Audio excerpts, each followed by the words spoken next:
yaitu Ayahanda Dr. Haji Ahmad MSI yang tentunya sudah beberapa kali membersamai kita. Kemudian ketua ataupun koordinator gerakan salat subuh berjamaah Kabupaten Hulu, Al-Ustaz Al-Mukarram Dr. Ustaz Yulisman SAG,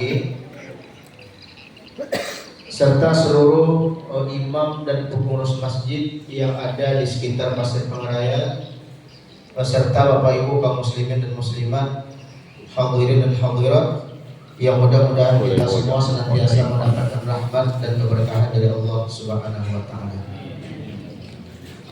Pertama sekali tentunya perlu kami konfirmasikan nanti biar tidak salah oleh kan. Memang saya belum dokter ya Pak. Ya sekarang masih di semester 3 di UIN Bukit Tinggi. Nah, justru kan kalau teori itu mudah, tapi nanti menyelesaikan tulisan disertasi itu yang butuh perjuangan. Nah, maka tentunya melalui mimbar ini, melalui forum ini kami juga bermohon kepada Bapak Ibu sekalian untuk memberikan doanya agar diberikan kelancaran oleh Allah Subhanahu wa taala, sehingga kesemuanya bisa berjalan dengan baik. Bapak Ibu jamaah kaum muslimin dan muslimat yang berbahagia, pagi ini kita akan mencoba mengkaji salah satu firman Allah Subhanahu wa taala dalam surat Shad ayat yang ke-26 yang sudah kami bacakan mukaddimahnya tadi, yang mana terjemahan Kementerian Agama berbunyi, hai Daud, itu maksudnya Nabi Daud alaihissalam, sesungguhnya kami menjadikan kamu khalifah, penguasa di muka bumi, maka berilah keputusan perkara di antara manusia dengan adil, dan janganlah kamu mengikuti hawa nafsu, karena ia akan menyesatkan kamu dari jalan Allah. Sesungguhnya orang-orang yang sesat dari jalan Allah itu akan mendapatkan azab yang berat, karena mereka melupakan hari perhitungan, yaitu yaumul hisab. Bapak Ibu jamaah kaum muslimin dan muslimat yang berbahagia, mungkin di dalam beberapa sejarah ketika kita menceritakan tentang nabi yang diberikan oleh Allah Subhanahu wa taala kekuasaan sehingga dia menjadi raja, mungkin yang sering kita ceritakan adalah Nabi Sulaiman alaihissalam. Tetapi ternyata Al-Quranul Karim juga menyebut salah satu sosok yang kita namakan dengan Nabi Daud alaihissalam.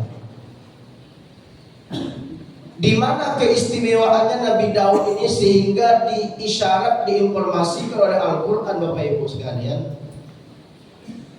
Karena memang Nabi Daud ini merupakan sosok yang unik.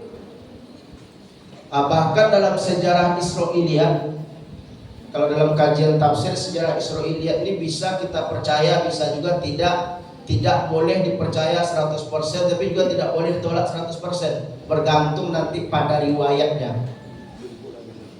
Maka kata riwayat Israiliyat bahwa Nabi Daud alaihissalam ini memang di Lauhul Mahfuz itu dicatat oleh Allah umurnya hanya 60 tahun. Tetapi karena dia mampu memerintah dengan baik dan sesuai dengan tata cara yang diinginkan oleh Allah, maka kemudian diberi dia bonus 40 tahun sehingga dia meninggalnya di umur 100 tahun. Makanya mungkin banyak orang yang mau nyalek ini kan karena apa? Kalau dia mampu menjadi pemimpin, maka nanti bisa jadi dia akan dipanjangkan umurnya oleh Allah Subhanahu wa taala. Tapi kan lain syaratnya kan? Ya kalaupun tidak umur usianya, bisa saja kemudian kebaikan-kebaikannya itu yang akan memanjangkan umurnya, bahkan sampai hari kiamat orang masih ingat.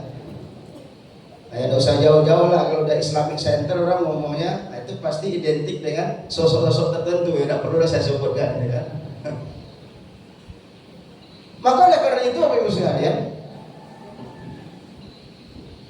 Kenapa kemudian sosok Nabi Daud ini juga menjadi penting? Karena Nabi Daud ini mampu membantu raja yang kecil yang namanya Tolut mengalahkan raja yang superhero ketika itu yang dinamakan dengan Jalut.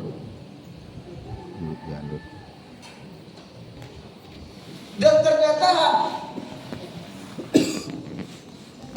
karena kemampuan Nabi Daud inilah sehingga kemudian memang dia diistimewakan oleh Allah Subhanahu wa taala, termasuk kemudian dalam salah satu ayat yang telah kita bacakan di awal tadi.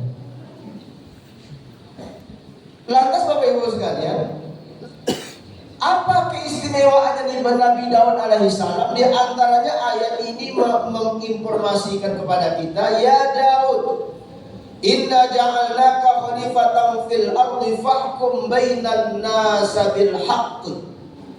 Ini. Di antaranya karena memang Nabi Daud ini punya kemampuan dan punya keberanian. Jadi kalau dia kemampuannya nggak cukup, Pak. Makanya para ulama tafsir menafsirkan ayat ini punya kemampuan dan punya keberanian untuk menegakkan keadilan di antara umat manusia, untuk menegakkan hukum-hukum di tengah-tengah umat manusia. Nah, makanya disyaratkan dalam tafsir itu ada dua. Pertama, dia punya kemampuan, dan yang